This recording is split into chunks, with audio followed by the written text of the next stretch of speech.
Bonsoir, bonsoir à toutes et à tous et bienvenue sur El Maralibiya. Quel plaisir de vous retrouver pour ce nouveau numéro de l'Iqakhas. Soyez les bienvenus. Merci pour votre fidélité. Je vous rappelle, continuez à nous suivre sur les réseaux sociaux et à partager. Voilà les questions qui se posent maintenant depuis plusieurs décennies précisément.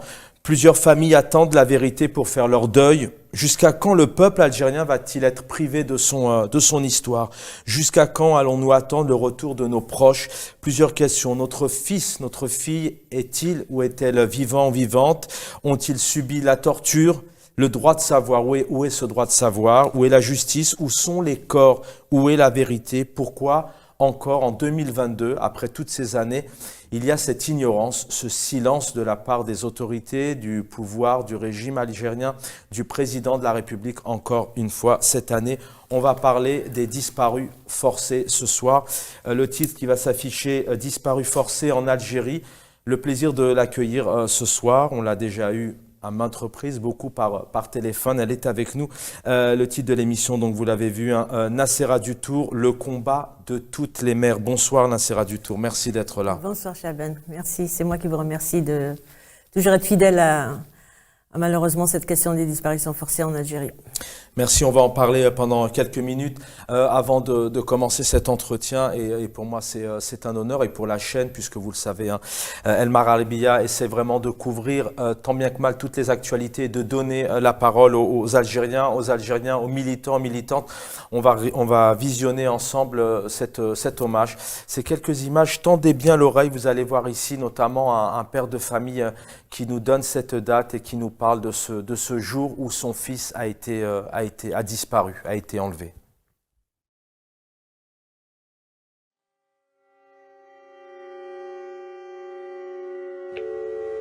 Mon fils Abdelmalek, il était enlevé le 18 avril 1996 à 18h30. Il était 4 heures d'après-midi.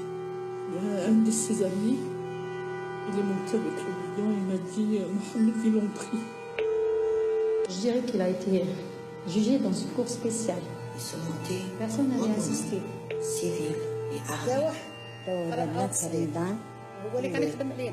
de sécurité militaire. Je suis la sœur du disparu. J'ai été enlevée, moi et mon frère. Il a été enlevé, lui le premier, puis ils sont revenus vers moi. Moi, j'ai été relâchée le 8 avril 1996 et j'ai laissé mon frère là-bas. Voilà, vous venez de l'entendre sur cet hommage. Vous avez entendu notamment ce père de famille, ce proche qui dit que le 18 avril 96 à 18h30, donc son fils a disparu. Plus de 8000 personnes, mais on en compte aujourd'hui 15, 18, 20, 25 000. Avec nous sur le plateau, Nassera Dutour, présidente du collectif des familles de disparus en Algérie. C'est d'abord le combat de toutes les mères. Je rappelle qu'il y a quelques années, votre fils aurait 46 ans. Cette année, si je ne me trompe pas. Ouais. 46 ans cette année. Le 24 octobre, il va faire 46 ans. Il a été arrêté le 30 janvier 1997 à Alger, à Barraqi exactement. Et voilà. Et depuis, je suis par Mont et par Vaux, nuit et jour. Je vis avec les disparus, je dors avec les disparus, je me lève avec les disparus. Je ne pense qu'aux disparus, aux mères de disparus, aux filles de disparus, aux épouses de disparus, parce qu'aussi les épouses, c'est la double peine. C'est la double peine parce qu'elles n'ont plus de mari, elles sont ni veuves ni divorcées, elles n'ont plus de statut, elles ont elles doivent supporter mille et une choses, elles doivent s'occuper de leurs enfants. Bon, maintenant les enfants sont grands, mais ça a été terrible pour toutes ces femmes dont le mari a été enlevé. Quand on dit enlevé, c'est des arrestations. Hein. Les maires d'Argentine disent les personnes arrêtées et disparues. Donc nous, on a écourté un petit peu, on dit disparues, mais ce sont des personnes qui ont été arrêtées et qui, par les agents de l'État, tout corps confondu, ça peut être les militaires, les gardes communaux, les GLD à l'époque, n'importe quel service, surtout la sécurité militaire. Mais souvent, c'est les militaires tout court ou les agents de police, la brigade antiterroriste. Et puis après, on nous dit que la sécurité militaire est venue les chercher vers une destination inconnue. Et donc, je pense aussi à ces femmes certaines n'ont pas eu d'enfants, qui étaient mariées depuis quelques mois seulement, et qui sont toujours en attente de leur mari, qui ne sont jamais remariées, qui n'ont jamais refait leur vie, ou celles à qui le mari a laissé plusieurs enfants, et donc elles ont la responsabilité de l'éducation des enfants, elles sont le père, elles sont la mère. Elles doivent les nourrir, elles travaillent, elles font du pain, elles font du couscous, elles font des ménages pour pouvoir assurer l'avenir de leurs enfants. Et grand Dieu merci, surtout les filles ont réussi. Je connais pas mal de filles de disparues je connais pas mal, la majorité des filles de disparues. Bon, certains enfants ont mal tourné malheureusement, hein, psychologiquement vont très mal, mais la majorité, alhamdoulilah, on peut dire que ce sont des enfants qui ont réussi, qui ont fait l'université. Il y en a qui sont aujourd'hui avocates et qui sont avocats aussi. Et ça fait plaisir à savoir, à le voir, puisque ça, quand même, ce sont des enfants qui ont vécu la violence. Puis souvent, la personne a été arrêtée de son domicile. Les enfants étaient tout petits. Et ils grandissent avec cette image du papa qui s'en va entre les mains de la police ou qui a été violenté dans la maison, dans l'appartement avant de l'emmener. Donc, comment on peut grandir avec ça et réussir quand même dans la vie? On va revenir bien sûr sur la situation aujourd'hui des disparus. D'abord, est-ce qu'on a un chiffre aujourd'hui? Alors, on sait que pendant la décennie rouge, l'hommage qu'on vient de diffuser parle de 8000, mais est-ce qu'aujourd'hui on parle de 12, 15, 20 000? Est-ce qu'on a un chiffre réellement? Est-ce qu'il y a eu un recensement officiel? Non, bien sûr qu'il y a eu un recensement officiel par l'État. Oui, l'État aujourd'hui, le chiffre qu'il donne aux Nations Unies, parce qu'on a saisi le comité des droits de l'homme à plusieurs reprises pour des communications individuelles sur des cas de disparus. Et l'Algérie a été condamnée maintenant plus de 11 fois. Il y a encore d'autres communications qui attendent. Et le chiffre qu'ils donnent aujourd'hui, c'est 8023 personnes. Ils disent pas disparues, mais ils disent 8023 familles qui ont été indemnisées. Vous savez que la charte pour la paix et la réconciliation nationale, dite pour la paix et la réconciliation nationale, qui est une loi d'amnistie, l'impunité, qui prend l'impunité, qui nous impose l'oubli, qui nous impose de nous taire et de tourner la page, a proposé aux familles une indemnisation conditionnée par un jugement de décès. Donc c'est la famille à elle-même qui doit aller au tribunal, chercher un jugement de décès, déclarer son fils mort, avec 2 témoins qui n'ont jamais été témoins de rien, puisqu'ils ont vu peut-être la disparition, mais ils n'ont jamais vu la personne morte, décédée. Et avec ça, on obtient un jugement de décès. Et avec ce jugement de décès, on peut prétendre à une indemnisation. Après, ça se passe à la wilaya. Donc, c'est une longue procédure pour avoir 2 francs 6 sous. Et ça nous a fait beaucoup de mal. Cette question d'indemnisation nous a fait beaucoup de mal. Heureusement qu'il y a un noyau dur qui persiste encore et qui ont refusé cette indemnisation. Parce que moi, j'estime que celui qui a tué mon fils, c'est à lui de finir le sale boulot. Comme on dit, c'est lui qui a fait le sale boulot, il a qu'à le finir et aller enregistrer mon fils mort et il me dit où est mon fils? Mais c'est pas à moi d'aller déclarer à un tribunal que mon fils est mort. Je suis désolée, mon fils pour l'instant n'est pas mort et je suis persuadée jusqu'à ce jour que mon fils est encore vivant et qu'il serait emprisonné dans une prison secrète dans la wilaya de Tindouf. Ça, j'en suis maintenant de plus en plus persuadée. Ça fait des années que je fais de recherche et j'ai trouvé un endroit où il pourrait être. Je voudrais qu'on revienne dans un état de droit, entre guillemets, un état normal. Il devrait y avoir des enquêtes, des dédommagements. Le 30 août dernier, c'était la journée internationale. Et encore une fois, alors je rappelle que l'année dernière, rapidement, un rassemblement devait se tenir devant le Conseil des droits de l'homme. Rapidement, en 10 minutes, les forces de l'ordre vous ont demandé d'évacuer en 2021. Est-ce que cette année, bon, j'ai la réponse puisqu'on en a parlé, mais encore cette année, le 30 août, silence total pendant toute cette armada où Abdelmadjid Tebboune reçoit le président français. Enfin, mais vous, en tout cas, ce 30 août, encore une fois, vous êtes ignoré. Pas de commémoration, pas de réponse toujours. Déjà, je reviens sur il nous a été demandé de quitter les lieux. C'est trop gentil parce qu'ils nous ont violemment dispersés. Ils viennent pas gentiment en disant vous devez partir. Non, ils viennent coup bâton, coup de pied, coup de poing. Et ils nous menacer de vous arracher notamment les photos si vous ne partiez pas. Ouais, c'est ça, exactement. Alors l'Algérie aujourd'hui, le temps passe vite malheureusement, mais aujourd'hui on en est où? Est-ce que ça bouge? Est-ce que c'est toujours ce silence? Je voulais juste revenir sur Macron. Qui reçoivent le président Macron? On sait que les intérêts économiques, ça interpelle beaucoup de chefs d'État aujourd'hui avec la guerre qui se passe en Ukraine. Hein. Le pétrole algérien maintenant est très convoité, le gaz algérien est très convoité par tous les pays européens. Mais qui reçoivent Madani Mezrag à la présidence, ça c'est plus qu'un crime. Ça. Non seulement ce sont des criminels qui sont auteurs de milliers de personnes qui ont disparu pendant les années 90, et nos enfants, ils veulent pas nous dire où ils sont. Bien sûr qu'ils ne nous diront pas où ils sont, parce que si on fait disparaître la personne, s'il n'y a pas de victime, il n'y a pas de crime. Donc on fait disparaître le crime. On ne peut pas le prouver, sauf que ce qu'on a vu de nos propres yeux. Bien sûr qu'ils vont pas nous dire la vérité puisqu'ils sont encore là. Ils veulent pas nous la dire. Mais nous, on est là, on existe. Ils n'ont pas réussi à fermer le dossier parce qu'on est toujours là debout et on maintient notre demande, notre droit à la vérité, le droit à la justice et le droit de savoir. C'est ce que vous revendiquez effectivement depuis le début, mais qu'est-ce que vous dites aujourd'hui? Est-ce que vous êtes reçu? Avez-vous été déjà reçu? Alors, je sais que l'ancien président Abdelaziz Bouteflika, vous avez dit clairement, je crois qu'il n'était pas dans sa poche. C'est difficile à entendre tout de même. Hein. En Fidjibé ou la wesh, en Fidjibé, voilà, ça c'est resté dans mes oreilles. C'est en Fidjibé ou la wesh, en Fidjibé ou la wesh. Et il nous a traités de pleureuses. Et depuis, c'est toujours cette ignorance, pas de réponse, on vous reçoit pas, on n'essaye pas de vous soutenir, de vous donner des réponses, des mères qui attendent. C'est pas à vous que je vais dire ça. Non, au contraire, ils ont tout fait pour essayer d'enterrer ce dossier complètement. La charte dite pour la paix et la réconciliation nationale est venue pour ça. En 2005, c'était pour... ils ont cru nous avoir avec 2 francs 6 sous, mais non, ils nous ont pas eu, on est encore là. Ils n'ont pas fermé le dossier. La charte est venue pour ça. Non seulement on pardonne encore aux terroristes qui ont les mains sales de sang, à un groupe armé islamiste, mais cette fois-ci, l'article 45 vient nous dire que nul n'a le droit de déposer plainte devant la justice. Nul n'a le droit de déposer plainte devant la justice pour les auteurs de j'ai oublié la suite. On n'a plus le droit de s'adresser à la justice parce que ce sont des gens qui ont sauvé la nation. Pour des gens qui ont sauvé la nation.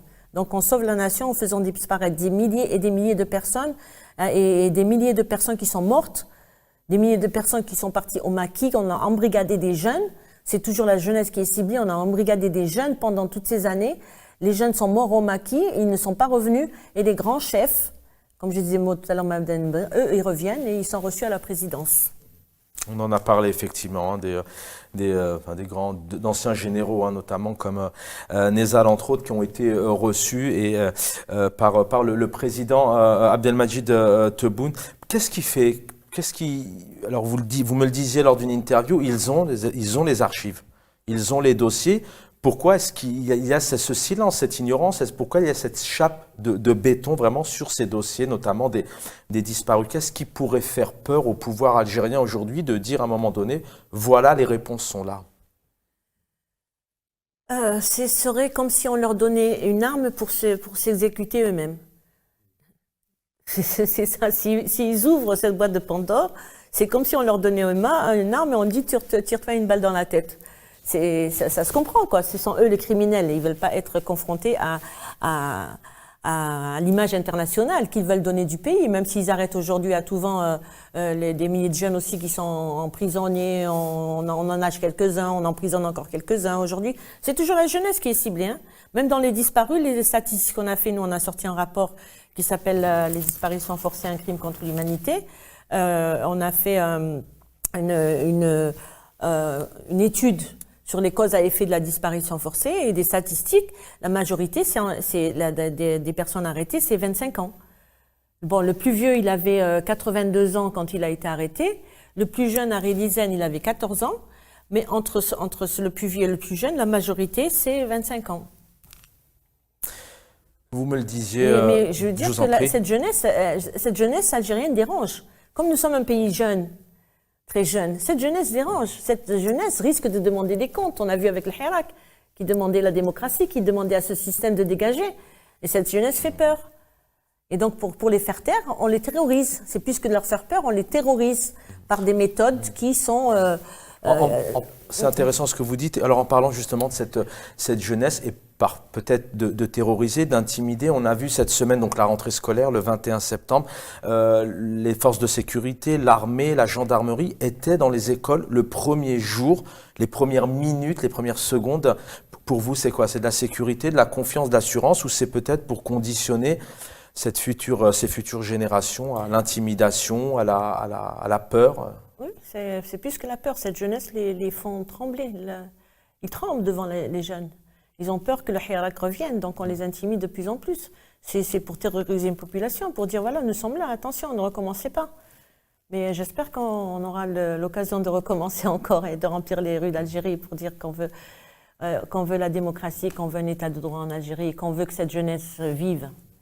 Il y a quelques jours, lorsque je vous recevais par téléphone, je vous parlais d'espoir, notamment d'espérer demain, parce qu'il y a ce combat que vous menez avec d'autres mères depuis plusieurs années. C'est un combat sans cesse. Mais est-ce que demain, ces mamans, ces familles, ces proches ont tout de même gardent le rêve et l'espoir de voir leurs proches arriver ou d'avoir une vérité? Est-ce que avec l'État algérien, le pouvoir algérien, comme vous pouvez le décrire, et nos invités en parlent, est-ce qu'on peut espérer demain, je n'ai pas d'autres mots, qu'à un moment donné, vous soyez reçus en disant « Ok, on a compris, voici la vérité ». Est-ce qu'on y croit? Non, ça ne viendra pas comme ça. Ça ne viendra pas malheureusement comme ça. Ça fait 25 ans que je suis sur le terrain et je vois comment ils manœuvrent pour essayer de nous essouffler et de nous fatiguer. Ça ne viendra pas comme ça. Eux, ils espèrent. Nous, on ne sait pas qu'on espère. Nous, on est persuadés que nos enfants sont vivants.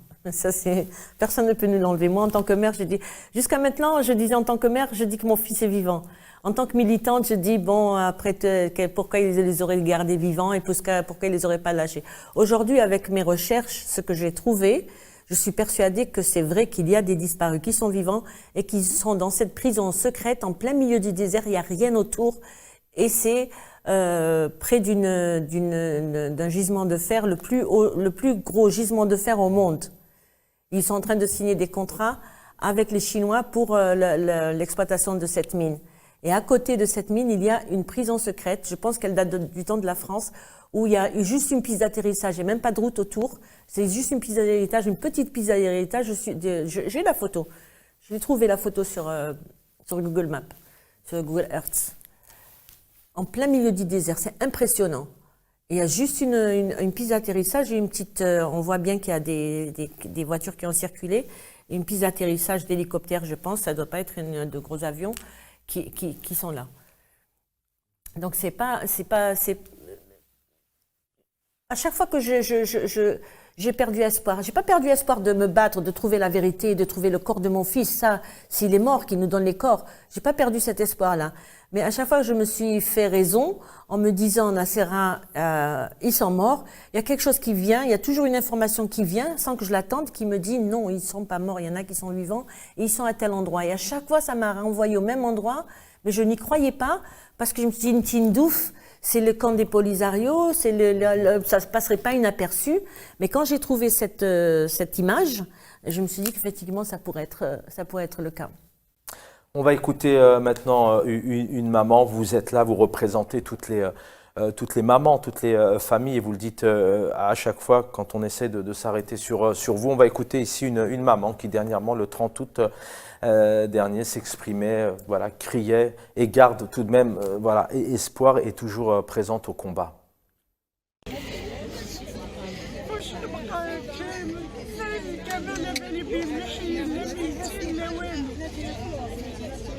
لا واش داروا لا واش ما داروش صغار يقراو مساكن ما على بالهم والو تيبانات الخبز ما يجيب لهم جبابه ما ياكلوهاش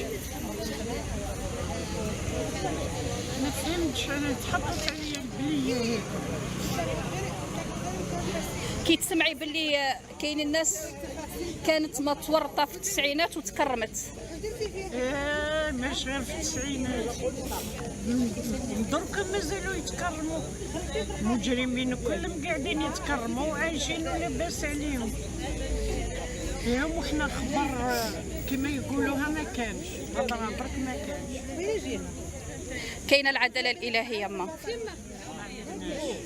كاينه العداله الالهيه. ما عندناش العداله تاع ربي. تاع ربي. بصح في الدنيا ما عندناش. Nassera Dutour avec nous ce soir pour parler entre autres des disparus forcés, mais aussi cette liberté d'expression, cette démocratie en Algérie. Nassera Dutour, on parle effectivement de ce silence, ce droit de savoir qui est absent aujourd'hui depuis plusieurs décennies concernant les disparus forcés. 97, il y a le massacre de Ben Talha, voilà exactement. Mais les feux dans le nord du pays, cette année la frontière notamment la Tunisie, Al-Taref, l'année dernière notamment beaucoup en Kabylie, la Covid, on a l'impression qu'en Algérie, il n'y a jamais de réponse, personne ne prend ses responsabilités, il n'y a aucun ministre devant la justice, aucun responsable politique qui répond devant une assemblée, comme on peut le voir dans certains pays, aussi bien pour n'importe quel dossier ou assassinat, Boudiaf, Matou Blounès entre autres. Entre autres. Et d'autres. On pourrait en citer plein, bien sûr. Et d'autres, oui. J'ai perdu le fil, pardon. Non, je vous disais que en Algérie, malheureusement, c'est récurrent qu'il n'y ait jamais d'enquête, j'ai envie de dire, pour aller vite. Pas de responsable, où il n'y a aucun ministre ne prend ses responsabilités, personne ne dit, voilà, on est responsable, ça s'est passé comme ça, il n'y a pas de justice pour aller vite. Non, vous avez vu de l'Algérie, on n'a jamais vu de justice en Algérie. Depuis 62, on tourne des pages, on n'arrête pas de tourner des pages. Et là, il va nous imposer encore de tourner des pages et nous, on ne tourne pas la page. On veut la connaître, notre histoire, on veut la lire. On veut connaître notre histoire et on se bat aussi pour la préservation de la mémoire. Si on a constitué des milliers de dossiers individuels, c'est justement pour préserver cette mémoire. Le but aussi, c'est, si jamais il y a la volonté politique d'établir une commission vérité, on a déjà le travail qui est à peu près prêt. On n'a pas tout. Tout à l'heure, vous m'avez demandé si le chiffre, mais nous, on a 5400 dossiers exactement individuels et que nous avons transmis au groupe de travail sur disparition forcée. Mais la Ligue des droits de l'homme, Maître Ali Yahya Nour, que son âme repose en paix, parlait de 20 000 disparus. 20 000, il y en a qui disent 23 000. Mais ça pourrait être aussi entre les disparus qui ont été enlevés par les groupes armés islamistes et les forces de l'ordre. Moi, personnellement, ce qu'on a constitué à l'association, c'est 5423 dossiers, 22 dossiers individuels pour chaque cas de disparu. Mais là, en ce moment, on reçoit des nouveaux dossiers, des personnes qui n'ont jamais déclaré leur disparu. Ça vient petit à petit, ça revient. Je ne sais pas pourquoi, mais ça revient.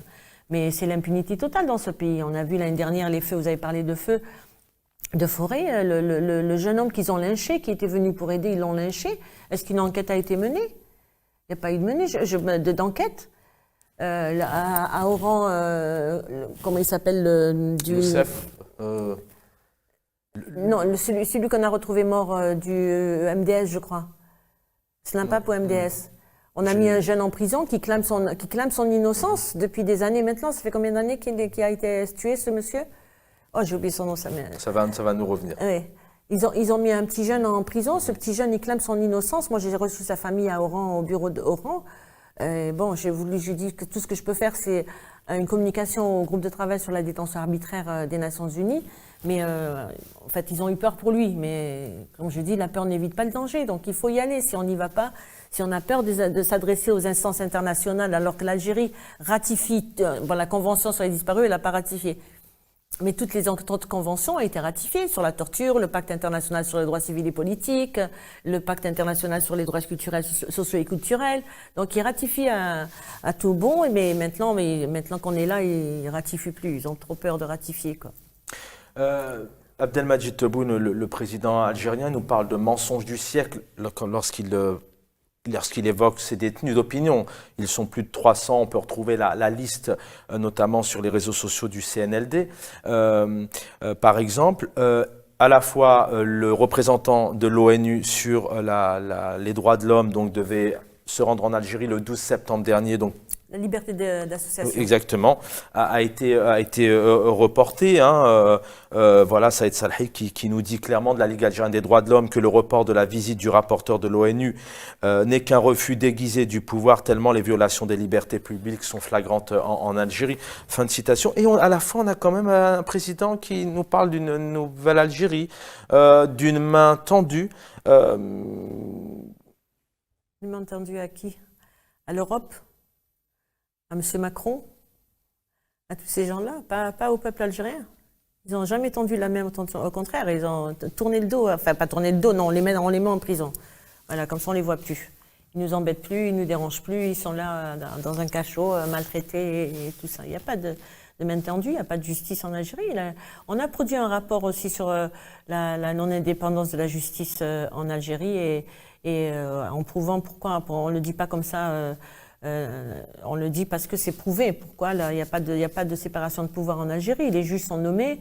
Le juge qui a osé relaxer des manifestants a été muté et démis de ses fonctions.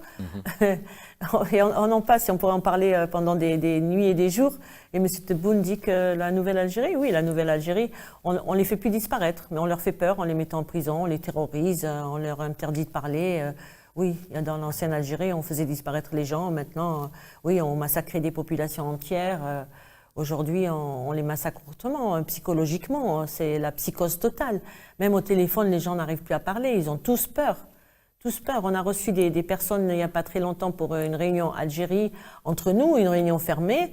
Et les participants qui étaient là avaient peur de retourner en Algérie. Ils étaient terrorisés. On plaisantait avec eux, mais après, au bout d'un moment, on a vu que c'était vraiment sérieux, qu'ils étaient terrorisés de rentrer chez eux, de rentrer en Algérie. Vous êtes une femme combattante, vous dites les choses. Vous allez certainement vous y rendre dans quelques semaines. Vous me le disiez aussi, ça m'avait frappé. Vous n'avez pas peur. Cet état, en tout cas, vous allez continuer, ça ne vous fait pas peur. Ils ne vous font pas peur, pour reprendre vos mots.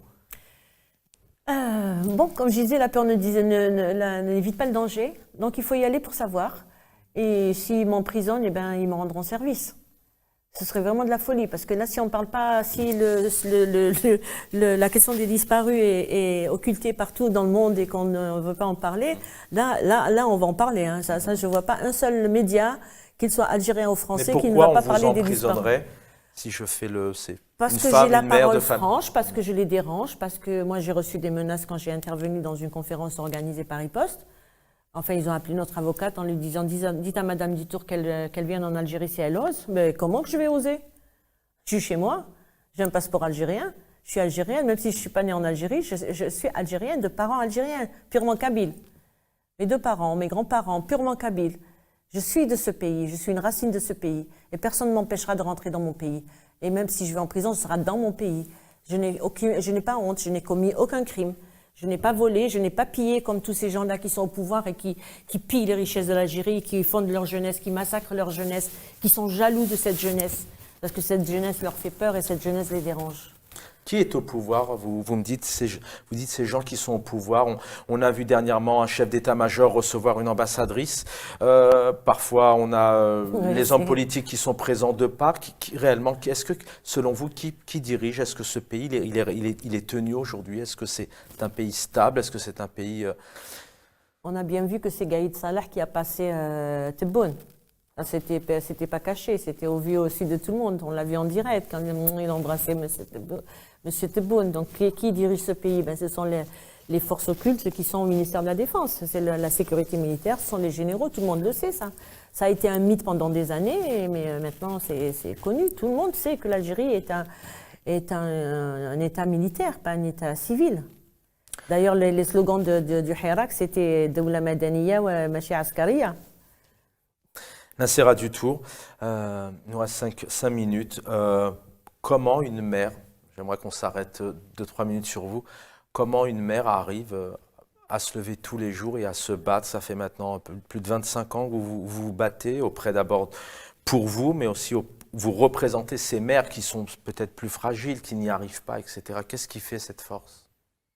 Déjà, je suis leur force. Déjà, ça fait 2 ans que je n'ai pas mis les pieds en Algérie et tout le monde pleure. Je suis leur force. Elles sont découragées, démoralisées, déstabilisées. Ce qui fait ma force, c'est... D'ailleurs, j'ai toujours été, depuis que je suis née, mon père m'appelait la révoltée, toujours été contre les injustices. Mais j'ai combattu des injustices, j'ai milité à la Ligue des droits de l'homme, Amnesty International, dans une section où j'habitais. Mais qu'on vienne me prendre mon fils à 21 ans, que j'ai élevé toute seule. J'avais 23 ans quand j'ai quitté le père de mes enfants, avec mes 3 enfants et mon panier, et 100 dinars en poche. J'ai quitté le père de mes enfants et je suis partie chez mes parents. Mon père m'a dit, je t'accepte toi, mais pas tes fils. Je lui ai dit, si tu m'acceptes pas, je reprends mes fils et je m'en vais. Je vais dans la rue, j'irai n'importe où, mais je ne donnerai pas mes enfants à leur père. Ils resteront avec moi. Et ben, je me suis battue toute seule. Moi, j'ai pas fait de grandes études. J'ai essayé de reprendre des études malheureusement quand j'ai eu 40 ans, mais mon fils a disparu et j'ai arrêté. J'ai fait une année de droit et j'ai été obligée d'arrêter parce que j'étais appelée à témoigner, à voyager et tout, donc j'ai pas pu continuer.